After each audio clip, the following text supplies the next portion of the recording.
Okay, we're going to go through a few updates. First off, last week we talked about why the city of San Diego, the mayor of San Diego, Todd, Gloria, and council member Stephen Whitburn are pushing for a prohibition on homeless encampments within the city of San Diego, even though there exists a prohibition on encampments within the city of San Diego. I wrote a piece sort of fleshing out those points more at the site, voicesandiego.org, and just tried to make the point that, I think there's something here where the mayor wants to really communicate to the world that homeless people are not welcome here anymore. If there's an impression that they are, that should stop. Yeah, I agree with you, and I think that the measure does communicate that. And yet,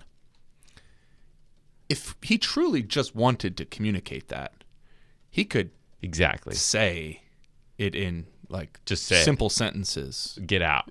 Yeah, very directly. So it's like he wants to communicate that, but he also wants to leave enough uncertainty to appeal to those who don't like that idea so much. Yes. Now, I led the story with a line about how Councilman Kent Lee is on Mayor Todd Gloria's shit list. Yeah. Now, I wrote that because I don't know how else to say that.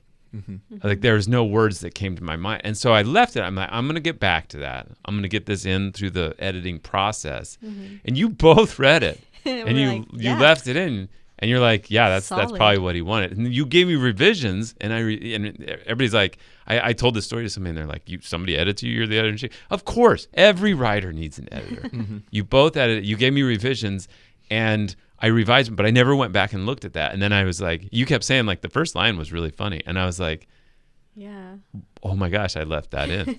It's okay. I don't mind, using bad language in the.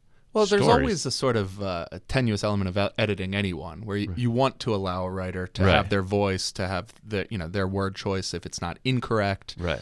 Allow writers to have fun. Certainly, right. if you're not having fun, what are we doing this for? What are we even doing? We're not making any money. Might as well be Chat GPT. Right. And so, while it did strike me as more aggressive than was necessary, yeah, I also thought, well, if that's how he's chosen to express this, I can't really see a great reason to put my foot down. So I guess I let him have it. I mean, it was aggressive, but it's not true. We just talked about this on our last episode about how Kent Lee asking questions about this ordinance and then not supporting it basically got him kicked out of this press conference. Yeah. Not allowed to sit here anymore. How else do you say you're on someone's shit list? I don't know. Yeah. I don't know what you say. Okay, so I know we're writers and we're supposed to know, but that seems right to me. Yeah, so here's the question. It is the way you would say it. Is there any other way to communicate that sort of thing where you're just now I've heard there's two alternatives and they both suck. One is naughty. Naughty is just terrible. It feels awful. It feels gross. The two words that I despise, I can't hear, are naughty and yummy.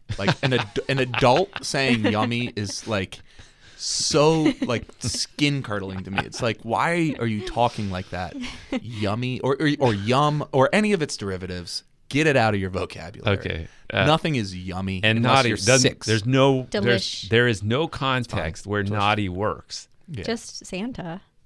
Even that is just I don't even apply want to to an hear adult. It's got all these other implications. It's not right. Okay, what's the so second the other option? one is doghouse. Sure. Mm. Yeah. And he's in the doghouse, but that implies you've been kicked out of your house by your wife, and you have to stay in the doghouse, right? And so there's a sexual sort of connection there as well, or yeah. I think the maybe this is because I'm sports pilled, but the implication of a player being in a coach's doghouse and losing playing time has sort of subsumed the spouse living in the backyard as the preeminent version of that metaphor. Anyway, we need to send a request to the research institute that creates English language alternatives. Yes, tweet at us. Mm-hmm. I don't know. I mean, it might be a better representation of like when the mean girls didn't want Regina to sit with them anymore. Yeah. Yes. She was wearing sweatpants. You're not allowed to sit here anymore. So maybe it's Todd Gloria. Yeah. Yeah, that's the alternative. It's You're not just allowed to sit with rewrite us. the whole Is there a sentence. Spanish shit list? I don't know. I can't think of it. Yeah. Right now. All right. Well, so check that out if you want that. A next update related to obviously the effort to prevent homelessness is tenant protection ordinance went through. The council approved this. This was quite fast. They introduced it a couple weeks ago. Sean Elo Rivera, the council president of the city of San Diego, Skipped committee. skipped a committee. The mayor supported it. What does it do?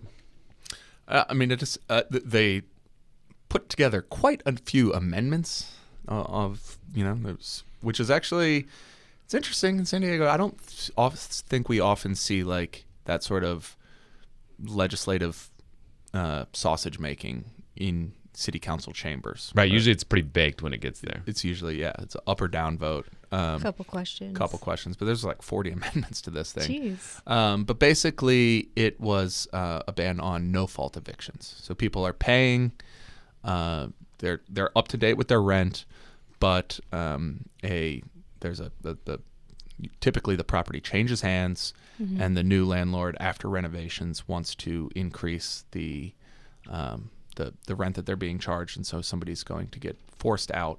And in the event that you are forced out of your lease, you typically on like a month-to-month lease, but you're up to date on your payments, what sorts of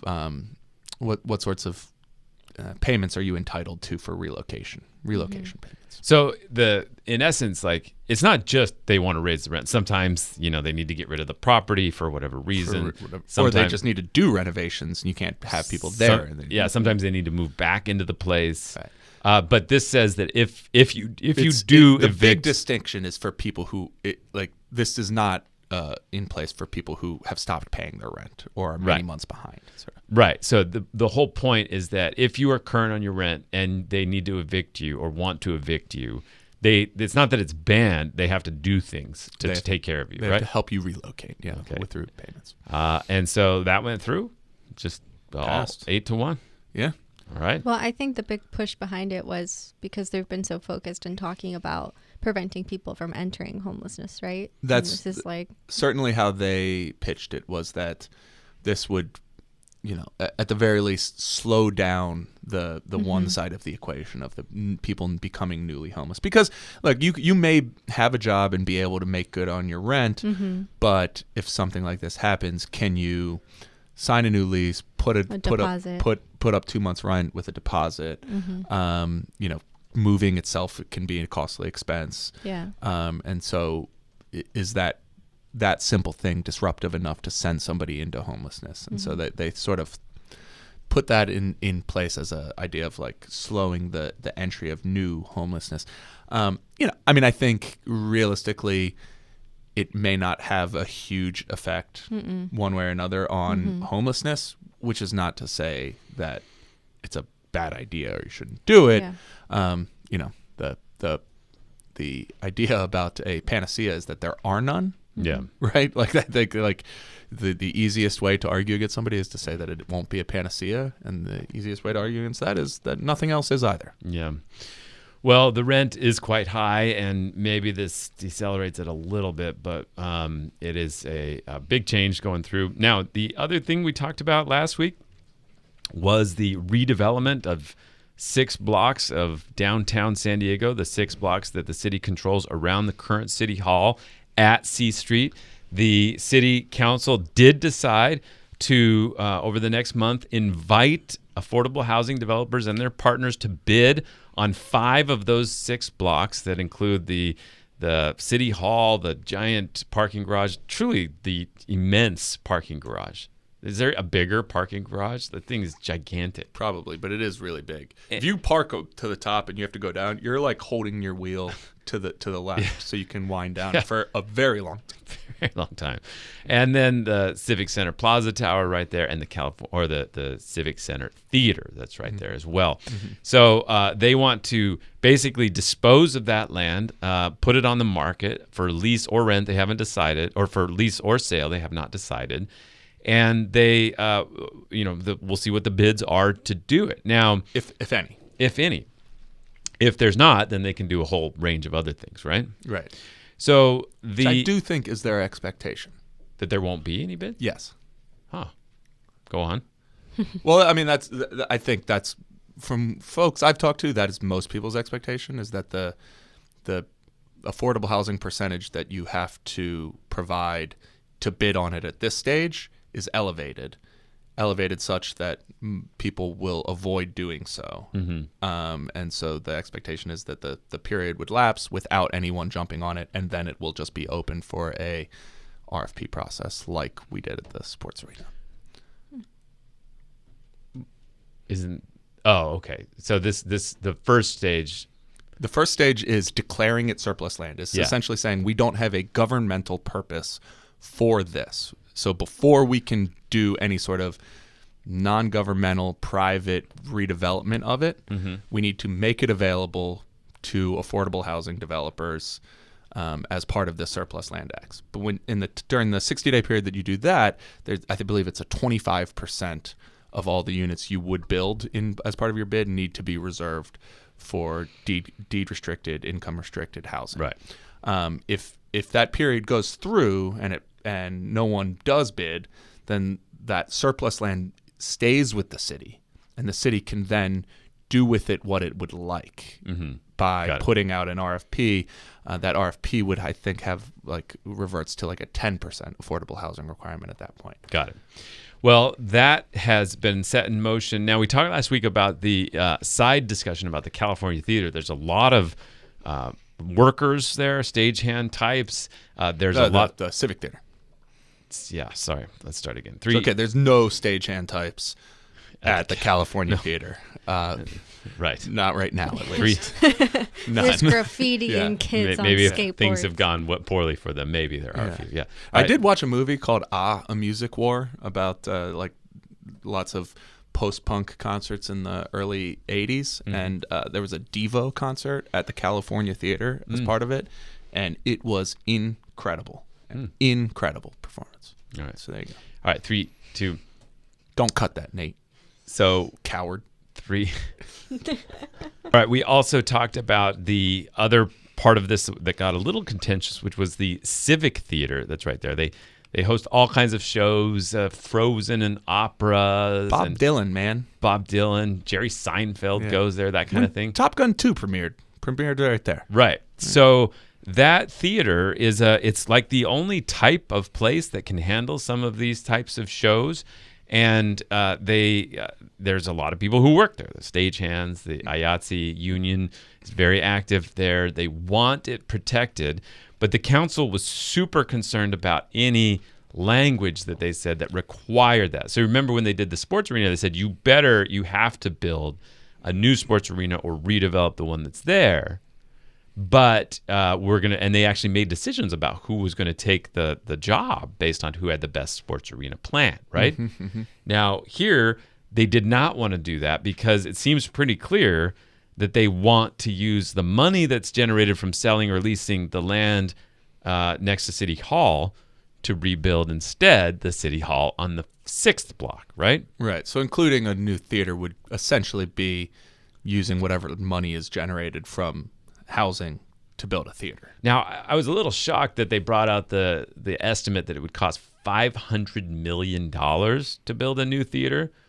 On the other hand, though, dude, you can't leave your house for less than $500 million these days, man. It's true. It's true. You can eat at Taco Bell sometimes for a good deal, but after that, it jumps quick. Yeah. So they still wanted to do this. They still, like classic San Diego, they wanted people to step up and protect this theater. So here's what they came up with. They said in the language they approved, quote, "The city desires proposals that guarantee the continued employment of all current theater workers." So maybe if they're like doing work like stagehands at whatever's built, they're good. I don't think that's mostly what they do, though. Yeah. I think it's a different union that does like builds buildings. Yeah, I don't know what they think that does, and I'm sure that the people who worried about the language being alarmingly vague were not mollified by this language, but they offered no other design requirements, and I think it's notable as well that they did not include anything about this needing to be connected to a downtown transit hub, as Sandag has talked about. Yeah, I mean it does. There's no real indication that that's a priority for this project. Can we say that's done? That's not going to happen? I mean, so like what the proposal that the mayor's office explained to me when they rolled out their transit to the airport plan, which was that they were abandoning the Navwar Grand Central Station proposal, that they were going to pitch a spur from the port headquarters over by the port headquarters, and that would just run along that land, and there would be a trolley spur from there, and then potentially another one from Santa Fe Depot. So there'd be one for riders coming from the north and one for riders coming from the south, and that you would have a connection that way. And it would be that would be the quickest and the cheapest and the most direct way to do it. You could fund it with some of the money that the airport has from their expansion, from airlines, and you could use some local money from whatever new tax measure you pitch. That would be phase one of a connection, and phase two would be a potential Grand Central Station downtown. But it seemed implicit in that phase two that was very much like if it happens that way, if there's some real hunger for it after we do phase one and there's some money available, then, maybe that would be an idea that we pursue, but, very much written in pencil. All right. Well, right next to this entire development effort is the California Theater. And just a quick update on that. The city a few months ago demanded that the owners of the building demolish it. And now Mara Elliott, the San Diego city attorney, has said we need to get rid of it. And I thought you had a funny observation. She says in there that it's become a public nuisance, but she described it as, quote, a venue for skateboarders, young explorers, and graffiti artists. Do not threaten me with a good time, Mara Elliott. Like, honestly, if the California Theater was undergoing like a mixed use redevelopment, right? And they've got this new like Miami developer comes in and they're like, well, what are you going to have there as part of your mixed use redevelopment? And they were like, it's going to be like vibrant place for skateboarders, young explorers, and graffiti artists. People would be like, wow, fascinating. Wow. Yeah. What a unique and artistic idea. Yeah. To be clear, it is a very troubled building. It does not look like a good time. Genuinely, like, what are young explorers though? Was she trying to be like, what is that? What are young, like, well, also, was she trying Boy Scouts? Are there Boy Scouts in there? Yeah, just to who's hanging out down there? Just to be clear, this is an abandoned building that has been the site of all kinds of troubling experiences and trash and deterioration, like and dangerous fires and overdoses. But again, it's not a laughing matter. But I don't know what a young explorer. So is. A venue for skateboarders. Really, are there skateboarders just flying through there? I haven't seen a skateboarder in years. It's locked anywhere. Anywhere. Oh. What? Why is that so weird? I saw well, them it all remains the time quite at popular. San Diego State, but It's a very here in Southern California. Skateboarding. There are none. Send me pictures of skateboarders. I think that's the difference of being that in. is a take. You live in Barrio Logan. There's a lot of skateboarders I there. have not seen a single skateboarder in Barrio Logan. Actually, I lie. Yeah, there's a skate park. Yeah. But I mean, like, I don't know. I mean, skate like, stores I too. mean, like shredding on city streets. Like I see them at the skate park. You but don't not, see like, people on the street. skateboarding on city streets here No, in San Diego? I have not seen one in a really long time. Okay. All right. Hey. But let's go through this. A venue for skateboarders, young explorers, the Boy Scouts, just like with their headlamps. Yeah. And here's my favorite part, though. And graffiti artists. Is she trying to be like politically correct, like woke there, that they're not just like taggers or vandals or whatever, that she's like, they're artists. They're not supposed to be there. We want them banned. It's a bad nuisance. yeah, we'll acknowledge that they're artists. I don't know. There used to be like a very large Space Invader on the California Theater. Right. We'll acknowledge that they're artists. I don't. She's just like, they're a nuisance. She's like, I just watched Well, Exit through the we gift shop, recognize and like, their- I don't want to be like hasty about Talent. like dismissing this like expression in the streets. All right. Well, we're worried about the skateboarders, young explorers, and graffiti artists, but hopefully they'll find a more welcoming place soon. What does young explorers mean?